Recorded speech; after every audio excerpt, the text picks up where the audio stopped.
Et bonjour à tous et bienvenue sur cette nouvelle vidéo un petit peu particulière, je vous avoue, et en même temps, voilà, je suis content parce que c'est ma toute première vidéo en collaboration.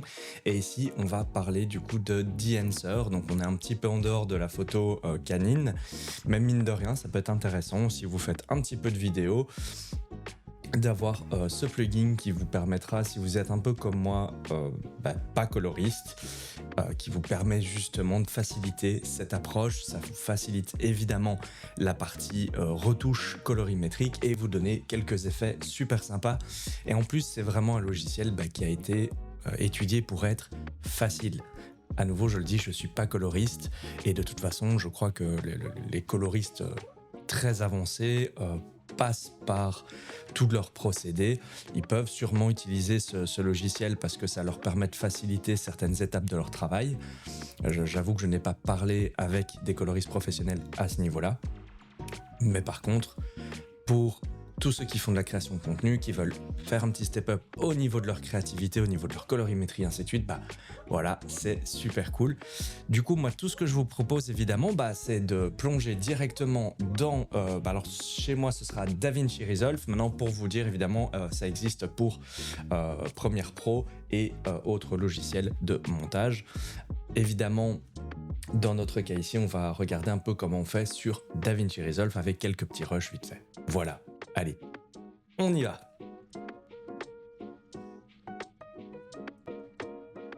Voilà, nous voilà sur du coup DaVinci Resolve. Pour vous faire une petite parenthèse avant de réellement rentrer dans le logiciel The Answer, je vais vite fait vous montrer donc leur site. Vous voyez, c'est The Answer Plugin. Vous avez pour DaVinci Resolve, vous avez pour d'autres logiciels évidemment. Vous avez After Effects, Premiere Pro, Photoshop, Lightroom classique, évidemment parce que leur profil de film et ainsi de suite de développement est valable aussi pour de la photo. Et ça, je vous en ferai sûrement une vidéo plus tard. Là, on va se baser sur l'exploration de The Answer Film Emulation dans DaVinci Resolve, comment un petit peu l'utiliser, qu'est-ce que vous pouvez faire avec, et évidemment, vous pouvez avoir pas mal de systèmes. Donc, vous avez et l'application aussi iOS, et vous avez une application en ligne. Donc quand vous êtes en mouvement ou quoi que ce soit, vous pouvez toujours avoir accès en ligne, évidemment. Au niveau des produits, donc vous avez tous les plugins qui sont là et les applications online, desktop, iOS, ainsi que des tools pour votre benchmark et le color test. Au niveau du pricing, voilà, je vous montre directement comme ça, vous voyez un petit peu ce qu'il en est. Plan et pricing au niveau mobile, photo individuelle, photo et vidéo, studio et production. Vous avez ici les montants par mois, alors là c'est en annuel, à savoir que vous aurez dans ma description un code qui vous permet d'avoir 10% de remise si ça vous intéresse. Je vous laisserai évidemment le fait de pouvoir les regarder, le lifetime ici, voilà, ce sera plus cher, il faudra checker tout ça, mais vous pouvez voir toutes les caractéristiques, qu'est-ce qu'il y a dans quoi et ainsi de suite. À savoir que ce que nous aujourd'hui ce qu'on me fait tester en tous les cas, c'est la version studio ici, avec vous avez tout. DaVinci Resolve plugin, les Final Cut 10 plugins, Baselight plugin, Adobe Premiere et After Effects, Adobe Photoshop Lightroom, tous les plugins sont là, The Answer Desktop Photo, le The Answer pour iOS en photo export, le The Answer iOS pour le vidéo export. Donc ça sont bien c'est une application, bien dire, quand vous êtes sur tablette, si maintenant vous voulez monter un peu des petites vidéos et tout ça, ou faire de la retouche photo, ce ne sera pas un plugin mais une application séparée. Donc vous faites d'abord l'application et ensuite par exemple vous allez monter votre vidéo avec le rush développé et vous allez faire votre montage après dans votre application. Et ensuite, les licences, évidemment, vous pouvez utiliser pour les sociétés, pour des invoices. Vous avez vraiment, c'est déjà du full ici. À voir après si un autre peut vous intéresser. Maintenant, je vous avoue que une fois que vous avez celui-là, vous cassez plus la tête. Voilà. Vous faites celui-là et vous avez tout dedans. Évidemment, il y a aussi le monthly, mais juste le monthly, évidemment, vous coûtera plus cher parce que c'est juste une fois que, vous voyez, sincèrement, si vous prenez à l'année, vous faites quasiment diviser par deux déjà le prix. Alors si en plus de ça, vous avez 10%, ça vous fait quand même... un $500, donc ça fera un peu moins de 500 euros en tous les cas. On peut regarder vite fait, conversion dollars euros. En fait, avant de ça, je vais peut-être regarder s'il y avait le... Je suis même pas sûr en fait que... Non, c'est pas marqué. C'est pas grave. Donc, si on nous fait ici... à la base, c'est $599, ça vous fait 510 euros. Si maintenant vous avez, c'est ça, c'était 599 $, non 588, pardon. Donc $588, ça vous fait 501 euros. Si maintenant on retire donc $58, ça nous fait 530 $, ce qui vous fait 450 euros. 451 euros plus ou moins pour une année. Sincèrement, quand je vois tout ce que vous avez dedans et la façon dont vous pouvez l'utiliser, ça vous fait déjà franchement un système qui fonctionne très bien sans devoir passer par plusieurs autres applications parce que parfois c'est un peu plus payant si en tous les cas vous êtes comme moi pas un coloriste et que forcément commencer à développer vous-même vos logs et ainsi de suite, c'est un peu plus compliqué. Là voilà, vous avez tout ce qu'il vous faut. Ce qui est bien, c'est que dans leurs ressources aussi, vous avez tout concernant l'installation, l'activation de la licence, comment ça fonctionne et ainsi de suite. L'explication complète de tout ce que vous allez pouvoir changer, tout ce que vous pouvez toucher dans leur plugin. Vous avez le workflow, vous avez des articles, vous avez le PDF, évidemment. Vous avez même un kit presse. Bon, ça c'est ce que vous pourrez voir peut-être dans la vidéo quand j'ai les petits logos et tout qui apparaissent, mais bon, voilà. Et des FAQ, évidemment. Donc c'est très très complet en termes de ressources. Ils sont pas mal du tout. Vous avez le support, évidemment. Vous avez les films et les profils. Voilà, ça c'est tout ce qu'il y a comme film et profil. A priori, vous en avez assez. Ça, ce sont les print media profile et les logs. Alors, dans les logs, vous avez du Apple, vous avez de l'Ari, donc l'Alexa 35 et l'Alexa Mini, vous avez la Blackmagic, la Ciné 6K, vous avez de la Pocket, vous avez la Pixie 6K aussi. En Canon, la C200, C400, C70, C80, vous avez évidemment les R, vous avez le dernier R5 II, les R5 normales, le R5C, les R6 Mark II, les R6, R7, R8. Donc en gros, en log, en Canon, vous êtes tranquille aussi. En DJI, pas mal du tout. Moi, j'étais content parce que, mine de rien, en fait, j'ai une Osmo Pocket 3 et j'ai un Mavic 3. Et donc, voilà. Des logs, Mavic 3, j'ai mon Avata aussi, mais je sais pas, je vois pas l'Avata, il est pas là-dedans. Après, il faudrait que je fasse un petit test éventuellement. Peut-être que le Avata, on est plutôt sur du Mavic 3 peut-être. Faudrait que je leur pose la question. Et voilà, on a pas mal de Fujifilm, le 102, le 100S2 en F-Log 1, F-Log 2. Le XH2, XH2S, XM5, XS20, XT3, XT4, XT5, XT50, X106, pardon. Donc en fait, vous avez ici quasiment tous les derniers. Il n'y a pas le X5 maintenant avec un X5. De nouveau, on n'était pas censé faire vraiment de la vidéo, mais si vous voulez faire avec du X5, n'oubliez pas qu'on est sur le même capteur qu'un X106. Donc vous pouvez très facilement utiliser ce profil-là et vous êtes OK. Vous avez même du Leica, alors Kine Infinity, désolé, ça je ne connais pas. Vous avez les Nikon ZR, évidemment, les ZR, ça c'est cool. Le Z9, Z8 et Z6 III. Z7, vous avez pas maintenant, sincèrement, Z7. A priori, je sais pas ce qu'il en est chez Nikon, mais je me demande s'ils vont pas l'arrêter. Parce que du coup, Z6, Z8, Z9, le Z7, on a un peu du mal à l'intercaler. Panasonic, pour tous ceux qui font de la vidéo, qui sont chez Panasonic, en tous les cas, vous êtes bien, vous êtes tranquille. Hein. Le S5 II est là, le S1H est là, GH6, GH7, GH5S et le S5, vous les avez tous ici. C'est tranquille. Red. Alors, voilà, comme Harry, Red, pour moi, ceux qui utilisent ça, ils ont déjà des color graders, donc ils savent très bien ce qu'ils font. Mais si ça se trouve, ils peuvent très bien utiliser aussi Enhancer pour s'accélérer. Je sais qu'il y a quand même des professionnels qui s'occupent, qui utilisent en tous les cas le logiciel pour accélérer certains process. On a du Sigma. Les Sony, on n'en parle pas. Hein. Aujourd'hui, Sony, on sait qu'ils sont quand même assez gros dans le game en termes de vidéo. Et donc là, vous les avez tous. Hein. Vous avez la FX2, la FX3, la FX30, la FX6. Vous avez les FS. Vous avez... voilà, même les Venice. À nouveau, je crois que ceux qui jouent sur Venice 2, et voilà, ils font peut-être pas forcément par ici, mais vous voyez, en termes en tous les cas, caméralogue, vous avez ce qu'il faut.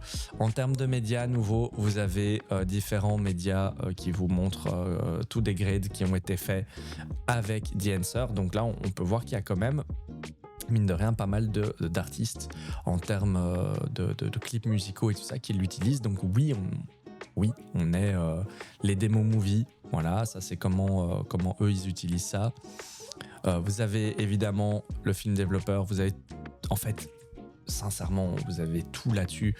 Je me demande pourquoi je fais une vidéo en fait. J'aurais juste dû vous dire, allez sur le site. Non, mais parce qu'en fait, ils ont une bibliothèque qui est juste monstrueuse, qui vous montre à peu près tout. Vous avez donc les démos, les reviews, les reviews, à mon avis, du coup, vous avez tous des Connor John, assez connu. Hermia Ramez, allez le voir. Sérieusement, en termes de vidéo, ce mec qui est en cinématique, j'adore ce qu'il fait. En fait, chaque vidéo, petite parenthèse, chaque vidéo qu'il fait même sur un test matériel, c'est un film. C'est juste, c'est dingue. Bon, voilà. En gros, vous avez vu, hein, vous avez quand même beaucoup de gros, des gens qui pèsent un petit peu quand même dans la vidéo et dans la color grading qui sont là-dedans. Les démos movie, j'ai dit, officiel tutoriel. Donc voilà, hein, donc After Effects, Film Plugin, donc il vous explique un peu comment tout installer, research, comment est-ce qu'ils en sont arrivés et les awards qu'ils ont gagnés 2024-2023. Voilà. Donc vous les avez tous ici, hein. Vous avez même 2026, hop, vous pouvez entrer dans la compétition. Et ça, du coup, je voulais évidemment vous partager ça parce que, écoutez, moi je vous encourage, si vous vous sentez de le faire, la participation est gratuite et donc vous devez juste évidemment répondre à certains critères. Hein. Vous voyez, donc elles sont ouvertes. Attention que c'est jusqu'au 27 avril au niveau des close submission. Et voilà, et donc là, regardez quand même les winners. Une fois 3 mois de Adobe Creative Cloud, donc une Nanlite PavoTube 2, une Amaran Ray 60C. Les Ray sont les nouvelles gammes qui sortent. Un Cinemorph, un Freewell V2, un gift voucher de $100 chez Laowa. À mon avis, c'est pour aller vers aussi des objectifs anamorphiques, pas mal du tout. Et donc, en top of that, the winner of documentary and music video will get donc on va avoir des gros prix quand même.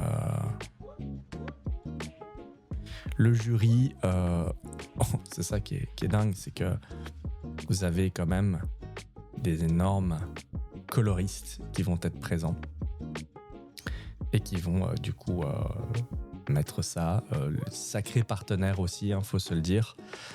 Nanlite, Freewell, Laowa, Amaran, Adobe. On n'est pas sur des petits On n'est pas sur des petits trucs, hein. Donc c'est quand même déjà bien développé, The Answer. Je suis pas le seul à faire une vidéo, il y en aura d'autres.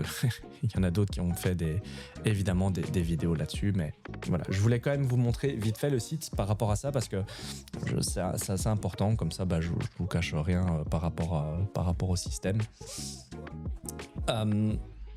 Et évidemment, cette vidéo, c'est pas qu'elle est sponsorisée, donc je suis pas payé pour faire la vidéo, attention.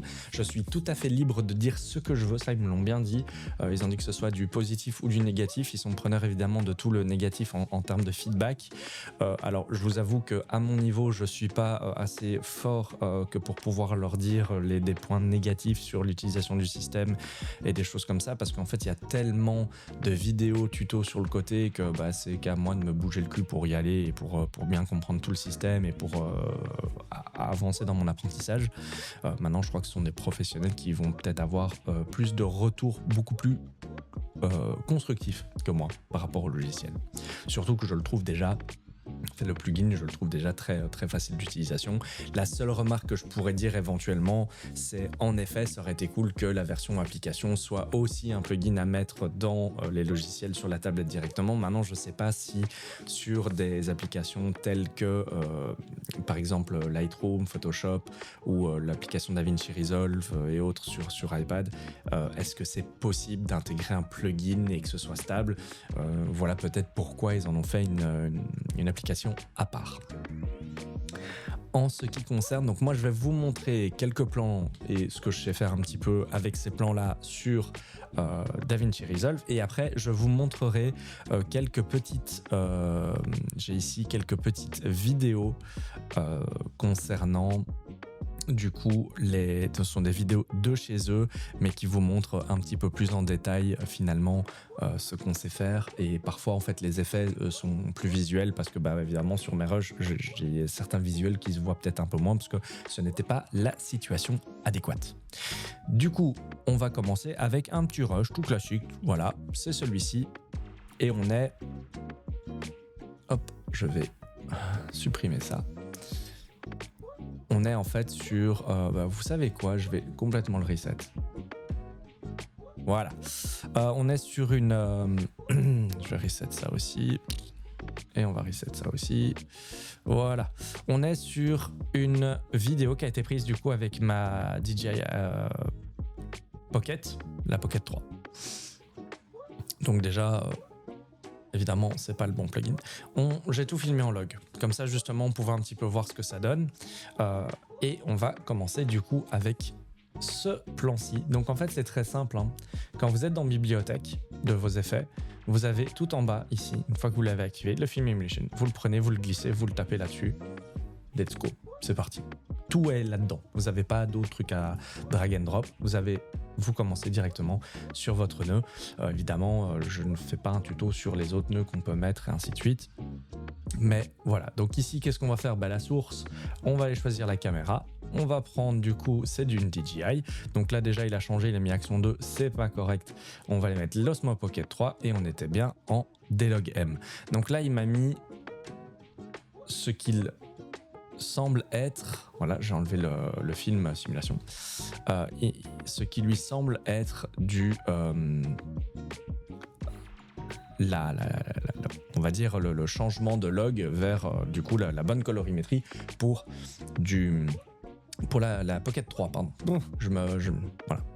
Donc, évidemment, vous pouvez toujours aller ici, refaire votre colorimétrie, votre exposition et ainsi de suite. Maintenant, ce qui est quand même vachement bien foutu, c'est ceci. Vous avez quand même ici la possibilité de faire changer un petit peu votre exposition. Vous voyez, je peux quand même un peu balancer tout ça. On peut aussi balancer la température de couleur. Ça, je ne vais pas y toucher. La teinte et ainsi de suite. Une fois que vous avez fait ceci, on va dire que ça, c'est votre profil input. Ensuite, vous avez le film. Et là, le film, si je l'active, vous voyez, boum, on est sur les fameuses simulations de film, hein, donc le CineStyle, l'AGFA, si je mets CineStyle 50, si je mets de l'AGFA Color, je peux mettre de la Super IA, je peux mettre vraiment un peu tout ce que je veux. Vous savez quoi, on va partir sur la Portra 400, j'aime relativement bien. Donc là, évidemment, la portrait 400 et on peut pousser en fait l'effet ou non. On le voit un peu sur ma courbe ici avec en bas les couleurs qui bougent, mais ça je vais le laisser à 0, ce n'est pas le but. Ensuite, en termes de développement de film, si j'active ça, on peut évidemment booster le contraste ou encore un petit peu désaturer et ainsi de suite. On peut faire des corrections de gamma, color separation, color boost. Voilà, bon ça je vais le désactiver, c'est pas mon but là maintenant, je vais pas aussi loin. On a la compression de film, de nouveau l'impact, le white point et ainsi de suite. Moi ce que je vais passer toutes ces parties là parce que ces parties là en fait vous voyez ne sont pas des trucs que je m'y connais très très bien. Ensuite en print vous avez du coup c'est le print de la pellicule. Donc vous avez le Cineon film très décontrasté. Vous avez le Fujifilm, le 3513, vous avez le 2383 et le Glossy Paper. Voilà, donc ça c'est en fait l'impression. Mais je vais rien mettre du tout, moi je vais mettre linéaire et je vais même le désactiver, hop, parce que je veux rester dans un truc assez naturel, mais on peut faire plein de trucs. De nouveau, niveau couleur, hein, si vous voulez, si j'active ça par exemple, vous voyez, je peux aller changer en fait toutes mes teintes. Les tones dans les shadows, là je vous fais un gros mix bien dégueulasse. Voilà, en gros si vous voulez c'est... Vous pouvez aller très très loin sans retourner dans ce panneau là, hein. Pour l'instant on peut vraiment faire beaucoup de choses ici. Alors ce qui va nous intéresser en fait c'est à partir de là. Vous avez du grain. On peut rajouter du grain dans notre vidéo. Donc on a le custom évidemment, on a à chaque fois du 8 mm, du 16 mm, du 35 mm et du 65 mm en ISO 50, ISO 250, ISO 500. Moi j'aime bien un grain très très fin. Voilà. En fait, au plus vous montez dans la pellicule, au plus votre grain il est très fin. On pourrait peut-être même mettre le 250 pour avoir un tout petit peu de grain, mais il est très lissé. Et évidemment, en fait, avec ça, si vous avez envie, voilà, hein, je le pousse. Je sais pas si la grosse différence, vous allez le voir. Hein, si j'exagère, voilà, on le voit bien sur la vidéo. Hop, j'en enlève, j'en mets, voilà. Donc ça, c'est vachement bien parce que le grain est très très très bien fait. Franchement, moi j'aime beaucoup. Alors que je suis pas un fan de grain, mais j'ai l'impression que de plus en plus j'aime bien un peu de grain dans la vidéo. Alors, on a le halation. La halation, alors ça c'est quelque chose que je vais activer ici, mais à mon avis on le verra quasiment pas beaucoup, donc je vous montrerai justement les vidéos qui vont mieux présenter ça, qui sont des vidéos de chez eux directement, parce que c'était pas très... mon plan n'est pas approprié à ça. Mais donc on peut trouver évidemment, hop, différents de nouveau, 65 mm si je fais... Je sais pas si vous voyez, mais en fait ici, quand je l'active, et dans la lanterne du monsieur, vous avez cet effet un petit peu qui pop en fait, qui donne un petit côté pop au truc. Je sais pas si je peux mettre... est-ce qu'il y en a un autre ici, 35 mm? Ouais, on voit pas grand chose, hein. Je vais mettre le curseur, mais c'est pas très approprié chez moi. Du coup, donc ça, je vais l'enlever, je vous montrerai la vidéo. Et alors, vous avez un peu la même chose, mais c'est avec le bloom. Et là, le bloom, vous voyez, c'est cet effet sur toutes les hautes lumières et tout ça, ça donne un petit côté... j'ai envie de dire un peu brume comme ça, hein. Mais et si je l'augmente vraiment fort, vous voyez, là, je le mets à fond, je l'enlève à fond. Alors à fond, faut pas faire, hein, c'est dégueu, hein, mais vous voyez ce que je veux dire. Hein, ça peut être sympa si vous avez des trucs avec des néons, par exemple. Ça peut être très chouette. Alors là, on rentre dans le funky, mais voilà, c'est un peu pour ça aussi le film, hein, le développement. C'est ça le but de The Answer à la base, c'est de répliquer et de développer les pellicules analogiques vers du digital, au plus précis possible. Donc film damage, qu'est-ce qu'on a? Eh ben écoutez, on peut clairement aller sur par exemple du 8 mm. Je vais voir si ça marche ici. Est-ce qu'on va voir? On en voit quasiment pas beaucoup, donc je vais aller dans du 67 mm, je vais vous en mettre un max. C'est juste pour que vous voyez un peu ce que ça fait. Alors on en voit un tout petit peu, hein, qui apparaît à droite à gauche, mais j'aimerais juste... J'aimerais vous en montrer un où on est vraiment... voilà. Sur le 8 mm, vous voyez, il y a tous des petits éclairs de blanc qui apparaissent à droite à gauche. Je vais le booster à fond. Boing, vous voyez, pop, pop, pop, pop, pop, on a plein de petits trucs qui apparaissent. ce sont des petits film damage. Mais bon, ça, c'est très chouette, c'est funky. Alors, on a... Hop, on va voir ici, est-ce que ça va le...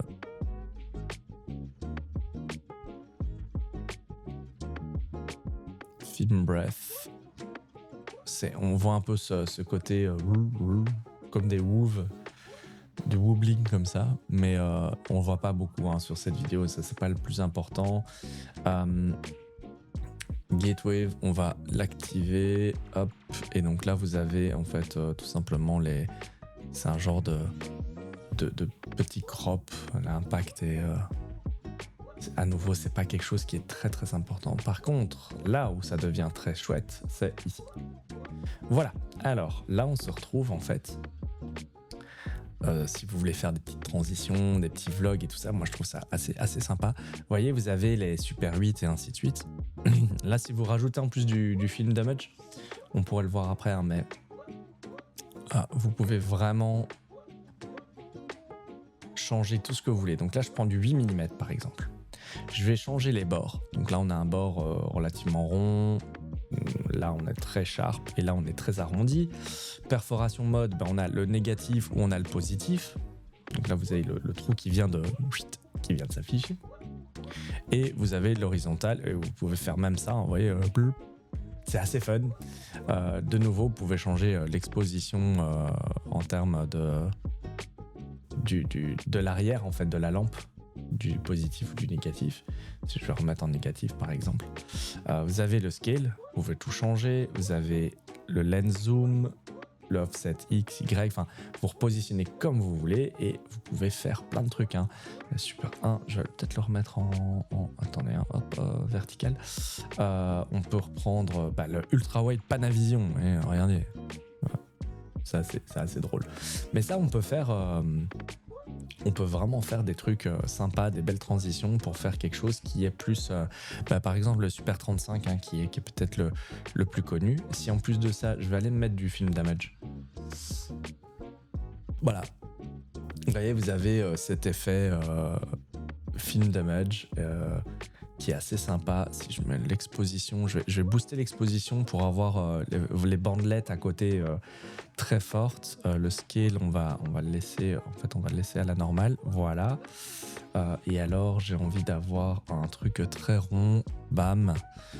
Et en fait, voilà, vous avez un effet, vous voyez, que le film damage qui fait vieille pellicule, vieille machine, c'est vraiment, c'est très fun. Mais ça peut vous faire des chouettes trucs. Et moi, ce que j'aime bien en fait avec ce système-là, c'est que là, vous avez fait un truc ça nous a mis quoi, 30 secondes. C'est inclus. Vous ne devez pas commencer à aller chercher des templates sur internet pour essayer de faire un truc, puis vous rajoutez un autre nœud pour rajouter l'effet du film damage, puis ensuite aller rajouter votre colorimétrie, ainsi de suite. Non, là on est dans le même nœud, on a tout fait au même endroit. C'est ça qui est pratique, c'est ça qui est bien. La vignette, et ensuite on a les false colors. Ouais, hop, on peut mettre les false colors si on veut. Le clipping indication, c'est bien parce que ça vous permet, c'est con, mais là, moi, ça me permet de retoucher en fait. C'est génial. Et alors, l'output, du coup, là, vous mettez pour votre sortie votre impact total du rendu que vous voulez avoir. Vous voyez, par exemple, là, on va se retrouver de nouveau sur le log sans rien. Et donc là, on revient avec la transformation. Vous pouvez exporter. Si maintenant, vous avez toute une série de trucs que vous voulez faire, vous exportez ça en LUT. Et là, c'est encore plus simple. Vous venez mettre votre LUT après. Voilà, tout est dessus. Vous n'avez rien à faire. Et alors, l'option normale, fast, high, slow, en termes évidemment de rendu et d'export. Je vais passer par exemple sur celle-ci. On va reprendre, voilà. Hein, hop. Monsieur le pirate en premier plan. Donc, de nouveau, qu'est-ce qu'on va faire? On va choisir la caméra. On était toujours sur du coup la DJI en Pocket. Où est-ce qu'elle est? Pocket 3. On était bien en log, mais par contre, à nouveau, qu'est-ce qu'il m'a fait? Il m'a remis. Hop, je vais juste refermer ça. Il m'a sûrement remis, voilà, hop, en film développeur. Est-ce qu'il m'avait mis? Il m'a sûrement remis des trucs. Donc là, c'est censé être... Est-ce qu'il m'a encore remis quelque chose en print peut-être? Non, il m'a pas mis de print, pas de film compression. Donc là, en fait, vous avez, si maintenant je rechange, voilà, on portera. Mais donc, en gros, ça, c'est ce qui est censé...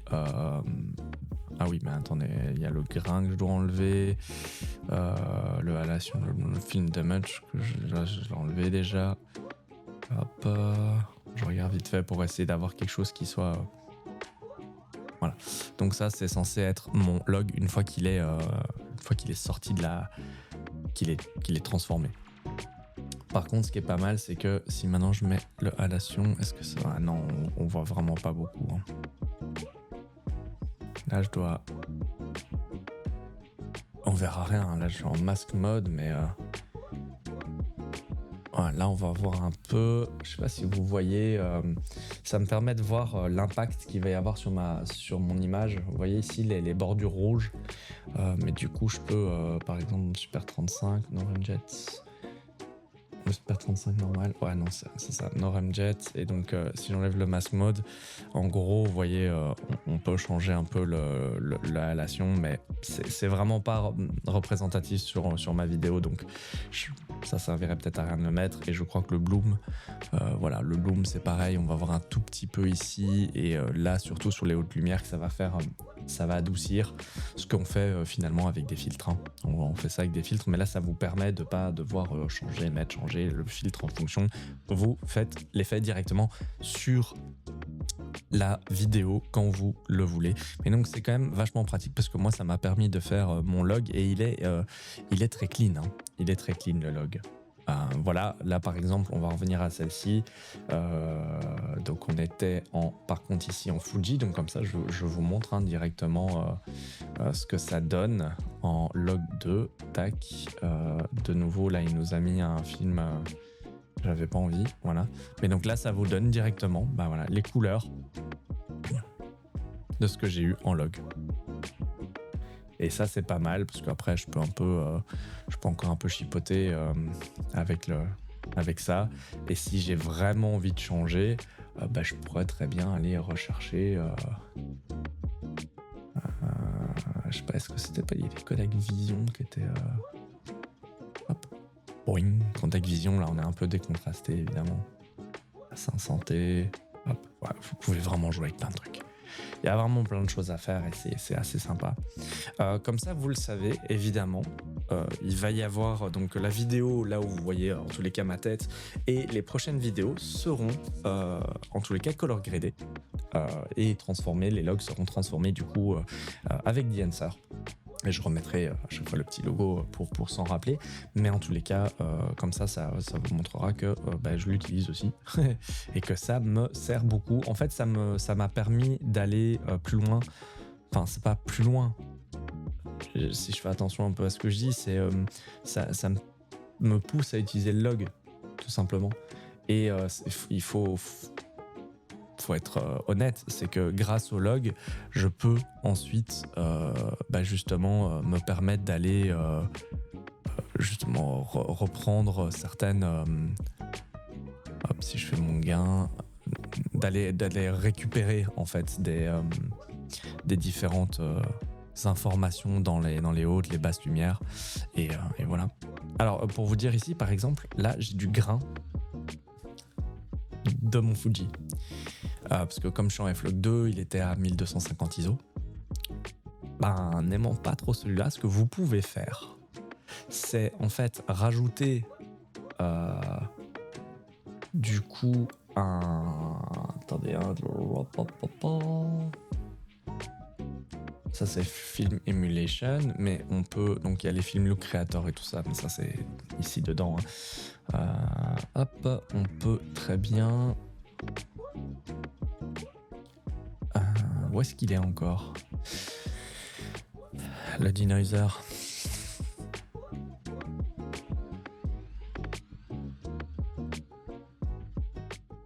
En fait, j'ai pas juste ici. Hop. Denoise. Je suis en français. Réduction de bruit. Donc, Je vais créer un nouveau... Je sais pas si je peux le mettre par-dessus. Est-ce que ça va pas être trop? Ah, il me le remplace. Ok, il me le remplace, donc je peux pas m'en mettre deux. Mais typiquement, voilà, là je peux mettre un... Je peux d'abord faire en fait le denoiser pour qu'il soit bien clean, parce que là, pour le coup, le grain est un peu moins waouh. Et alors du coup, d'ajouter un autre nœud. Maintenant que j'ai créé, fait que j'ai mis un réducteur de bruit, je peux aller mettre mon denser. Et là, je peux recommencer. Choose caméra, j'aurais dû faire ça avant pour vous le montrer du coup, mais c'est juste que, hop, ça me permet d'avoir... Hop, on va... je vais repartir à zéro avec tout ce qui est film développeur et tout ça, film compression,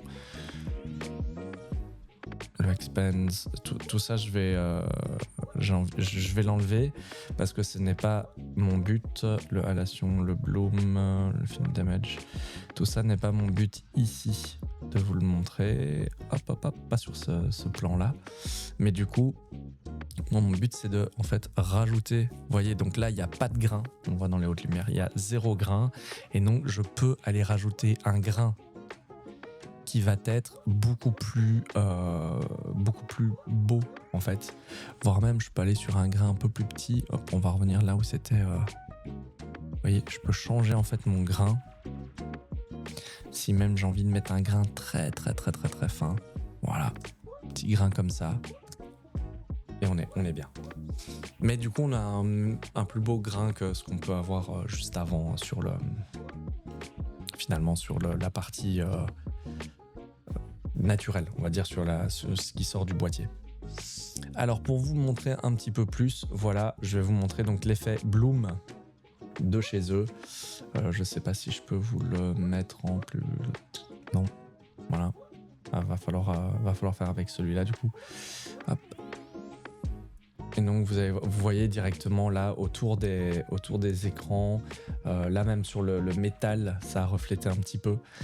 Donc vous allez vous retrouver avec cet effet Bloom et vous pouvez de nouveau tout changer évidemment. Mais donc là on voit mieux évidemment l'effet de ce que je voulais vous dire. On va avoir, là c'était le print que je vous disais, c'était à la fin. Donc on met notre input, on met notre film simulation et ensuite on met le print qui arrive derrière et qui va encore augmenter en fonction de quel support en fait, sur quel support c'était tiré, et vous pouvez de nouveau tout changer. Ensuite, qu'est-ce qu'on avait? Voilà, le film grain, ça je vous l'ai montré un petit peu et puis là ça devenait un petit peu abusif. Hop, on a le halation, donc ça je vais vous montrer ce que eux montent chez eux. Vous allez voir vraiment sur les bam, vous voyez autour là, ça crée des halos de lumière. À nouveau, vous pouvez modifier comme vous le souhaitez. L'overscan, ça c'est ce qu'on disait, on peut vraiment créer des chouettes trucs, un chouette design. Et alors voilà, vous voyez ici par exemple, ça je vous montre vite fait, ça c'est de chez eux. Du coup on a les profils de couleurs, les prints, les simulations de film, le film développeur, la compression, la couleur, le grain, le halation et ainsi de suite. Et donc en fait on va aller de plus en plus loin dans le développement pour créer quelque chose d'un peu plus peut-être vintage. C'est vraiment le but de Denser, c'est de recréer quelque chose qui soit plus analogique plutôt que digital. Mais vous voyez là, on peut vraiment aller loin. Et quand on parle de ces changements-là, on n'est pas sur des changements où on touche les roues chromatiques et ainsi de suite. C'est tout avec le plugin. Et après, vous pouvez encore fine-tuner derrière si vous voulez. Mais c'est pour vous dire, vous avez vu les étapes de transition, on peut aller vraiment loin dans ce qu'on a envie de créer. De nouveau, on fait toujours le même. En fait, c'est bien, vous suivez l'ordre en fait de votre du plugin, et chaque chose se suit les unes après les autres. Et là, on est sur quelque chose de très fin, un grain très fin aussi, tout petit peu de damage, mais faut pas déconner. Et puis après, on peut faire différents scans et ainsi de suite. Donc voilà, ça c'était pour vous montrer un petit peu ce qu'on sait faire du coup avec le petit D-Answer qui est vachement sympa. Je vais m'en servir de plus en plus et je remercie énormément du coup D-Answer d'avoir pensé, de m'avoir proposé ça parce que ma petite chaîne j'ai à peine 120 abonnés je crois, donc voilà. Évidemment, je voulais aussi vous remercier vous parce que j'ai remarqué que y a des chouettes petits commentaires, des chouettes petits échanges qui se passent sur les vidéos. Donc évidemment, mon but à moi est de vraiment faire du partage de la passion et ainsi de suite. On n'est pas, je ne vis pas de YouTube et ce n'est pas le but premier en tous les cas. Parce que je crois que je me mettrais une trop grosse pression si je devais vivre de YouTube. J'ai envie que ça reste quelque chose de passionnant et de fun. Voilà, et ça me permet d'apprendre énormément de choses aussi de mon côté. J'ai reçu des chouettes commentaires sur éventuellement tester l'une ou l'autre chose, donc voilà, je vais y penser pour justement faire d'autres tests.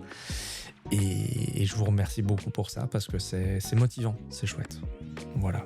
Et écoutez, en tous les cas, moi ici, je vous retrouve de toute façon pour de futures vidéos parce que j'ai quelques vidéos qui vont sortir. Si vous avez des idées, mettez-les-moi en commentaire.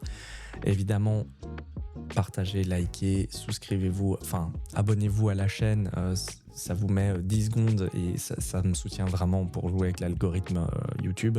Il n'y a rien à faire, genre voilà, ça c'est quand même motivant quand les gens vous soutiennent de ce côté-là, ça vous coûte rien du tout évidemment. Et en ce qui concerne du coup D-Answer, je vous rappelle que dans les commentaires, enfin dans la description, vous aurez du coup un lien d'affiliation avec 10% de remise qui évidemment soutiennent la chaîne. Ça, ce serait vraiment chouette si ça vous intéresse de passer par là, évidemment de passer par mon code. Et ça me permet aussi du coup du côté de D-Answer de montrer que j'ai fait un chouette truc et qu'il y a des gens qui sont peut-être intéressés en passant par moi alors qu'on n'est pas du tout dans le monde de la vidéo à la base et qu'on peut aider certaines personnes à peut-être avancer et se développer dans ce sens-là. Donc écoutez, voilà, j'espère que ça vous aura plu. Je vous attends en commentaire, je vous attends pour d'autres idées, que ce soit peut-être une idée vlog. Je sais qu'il y a d'autres vidéos qui vont sortir et qui vont être peut-être pas forcément sur le thème de la photo, parce que j'aime bien aborder différentes choses. Mais voilà, ça arrive très prochainement. Donc voilà, moi je vous dis en tous les cas à la prochaine. Prenez soin de vous, profitez, sortez, prenez soin de vous, c'est le plus important. Et on se dit du coup à très vite. Je vous souhaite une bonne journée, bon week-end pour certains en tous les cas, et à la prochaine. Ciao ciao les gars.